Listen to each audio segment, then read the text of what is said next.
Olá pessoal, então conforme eu combinei com vocês ontem, eu vou repassar a aula de ontem com a gente podendo utilizar alguns slides aí para facilitar um pouco aquilo que nós vimos e que estava sem conexão, eu estava sem conexão. Muito bem, então nós vamos tratar sobre a parte de metabolismo. Então a primeira parte vai ser metabolismo, depois eu vou falar um pouquinho sobre crescimento. A primeira coisa, só para a gente relembrar, sobre a composição macromolecular de uma célula bacteriana, né, numa célula procariota. Então, a grande parte da composição química de todo ser vivo, ela é constituída de água, né, como nós já vimos. Mas quando a gente pensa em peso seco, né, então se a gente retirar a água, nós vamos ter que, em termos de porcentagem, as macromoléculas, elas correspondem a 96% desse peso seco. E essas macromoléculas, elas são divididas em proteínas, né, os açúcares, as gorduras e os ácidos nucleicos, tá? Sendo que a maior quantidade disso é sem dúvida para as proteínas, porque elas vão estar envolvidas aí tanto na parte estrutural quanto também na parte metabólica, né? Na produção de enzimas, por exemplo, que vão permitir as atividades bioquímicas da célula. Além disso, isso aqui na forma de macromoléculas, mas nós temos também aminoácidos, né, que constituem as proteínas, mas que estão na forma de monômeros, a mesma coisa para açúcar e a mesma coisa para nucleotídeos. Então, sem dúvida alguma, a grande constituição química é de macromoléculas e o restante aí bem menor. Tá? E nós falamos sobre o que é metabolismo. Então, o que significa isso? Então, metabolismo é conjunto de todas as reações químicas, nas quais são divididas em dois grandes grupos, catabolismo e anabolismo. E o que é catabolismo? Toda vez que eu tenho reações que levam ao fornecimento de energia para aquele sistema. Esse fornecimento de energia, ele ocorre a partir de um processo de degradação, de quebra de moléculas, né, ou de nutrientes. Por outro lado, o anabolismo são os conjuntos, né, dos processos que ocorrem e precisam de energia para formar exatamente aqueles constituintes celulares, né, que são as próprias macromoléculas. Então, para que a gente tenha a formação disso aqui, a formação dessas macromoléculas, eu preciso de energia. A formação daquilo é chamado de anabolismo, a energia para isso vem do processo de catabolismo. Tá? Evidente que a energia do catabolismo vai ser utilizada para outras coisas também, nós vamos vendo aí ao longo das aulas. Muito bem, para a nutrição dos micro-organismos, nós precisamos fornecer uma série de substâncias que são chamadas de macro ou de micronutrientes. Esse nome macro ou micronutriente, ele não está se referindo à questão do tamanho, mas sim à quantidade que aquilo é exigido, tá bom? Então, de acordo com a concentração que eu preciso daquilo lá, a quantidade que eu preciso, ele é chamado de macro ou de micronutriente. Além disso, também existe uma série de fatores de crescimento que são específicos aí para determinados tipos de micro-organismo. Então, de acordo com a espécie, eu tenho uma determinada necessidade. Mas quem são os macronutrientes? Os macronutrientes, eles são basicamente todos os elementos que fazem parte das macromoléculas. Então, começando aqui pelo carbono, né, que faz parte do esqueleto de todas as macromoléculas, mas também o oxigênio, o hidrogênio, o nitrogênio, fósforo, enxofre, potássio, cálcio, magnésio e ferro.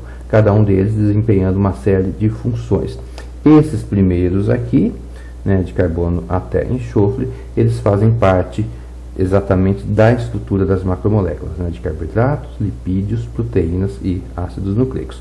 Os demais, potássio, cálcio, magnésio e ferro, eles são geralmente fatores envolvidos em atividades enzimáticas.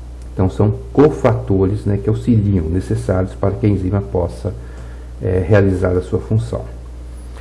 Além disso, nós temos o ferro, é um macronutriente extremamente importante para bactérias, porque eles fazem, na verdade, para todo ser vivo, né, mas aqui, como estamos falando de bactérias, eles fazem parte da constituição dos citocromos, que estão envolvidos aí no transporte de elétrons, na cadeia transportadora de elétrons, ou seja, vão estar envolvidos na produção de energia, vão estar envolvidos nas reações catabólicas do organismo.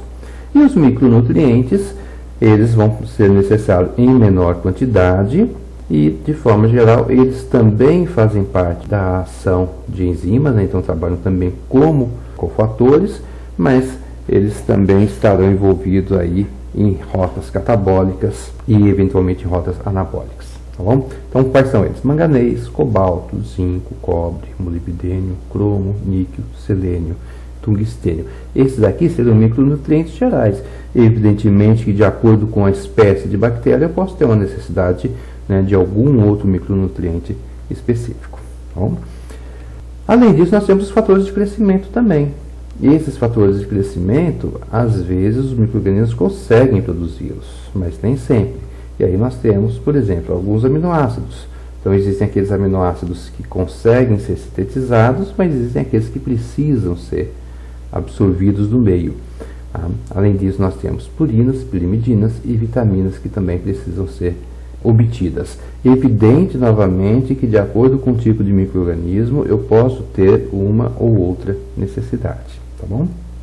As vitaminas que são requeridas. Então, quando a gente fala em vitamina, por que vitamina é requerida para os seres vivos? As vitaminas, elas atuam também como cofatores. Tá? Então, elas atuam em rotas metabólicas, permitindo que determinadas enzimas possam realizar a sua função.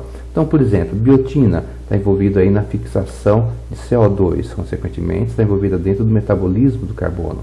Vitamina B12, ela está envolvida aí nos rearranjos moleculares, também no metabolismo de carbono, e assim por diante. Tá?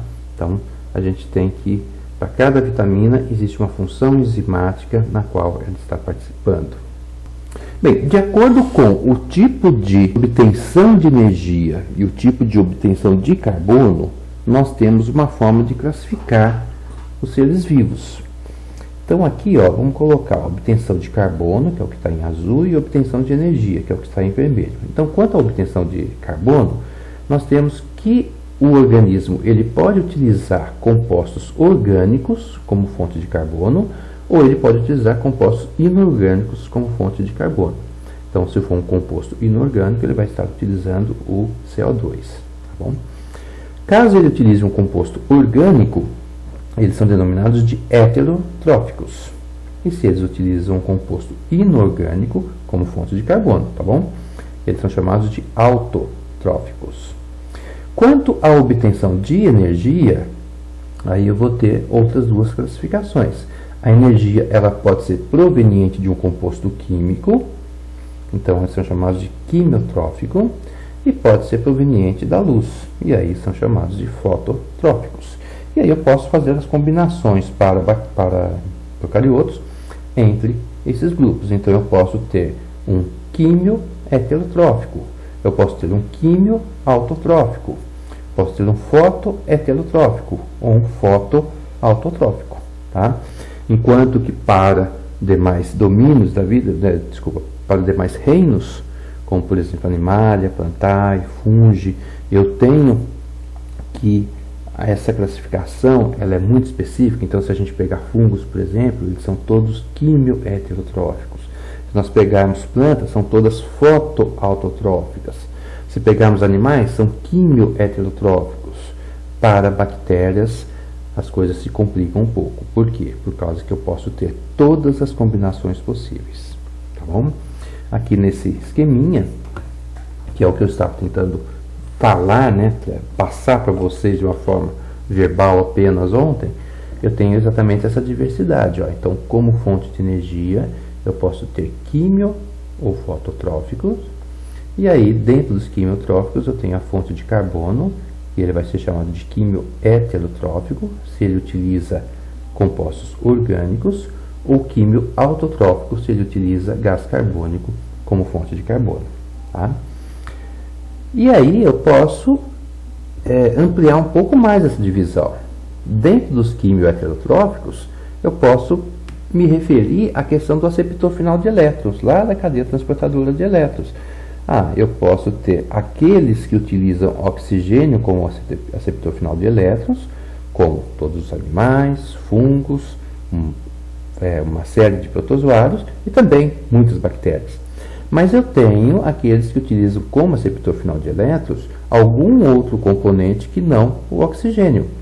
E aí esse componente ele pode ser tanto um composto orgânico quanto um composto não orgânico. Faltou um não aqui, tá bom? Então aí eu tenho várias bactérias, algumas arqueias também, e que não utilizam composto orgânico, utilizam outra substância, tem os clostrídeos, tá? Então, eu amplifico isso aqui.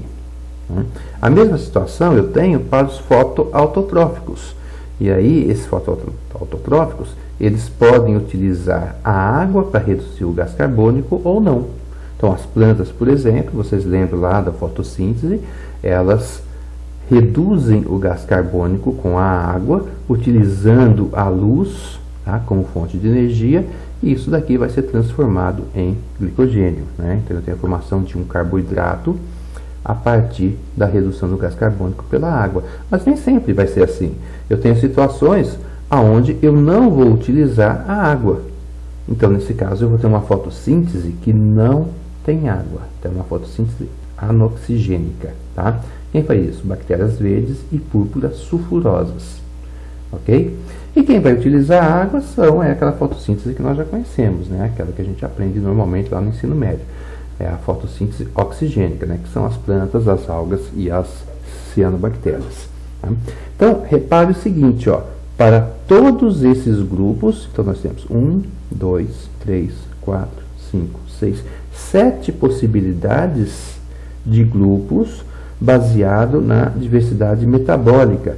Eu tenho representante de bactérias, tá? Em todos eles.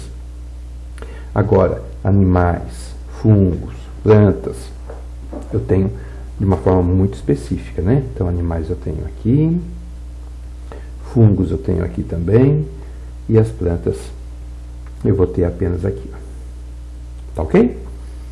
Muito bem. Então, a parte que eu comentei ontem com vocês, eu encerrei nessa parte. Então, vamos encerrar por aqui e vou gravar um outro material falando sobre especificamente o processo de nutrição de procariotos em bactérias gram-positivas e em bactérias gram-negativas. Tá bom? Essa semana ainda eu mando isso para vocês. Falou, pessoal. Até mais.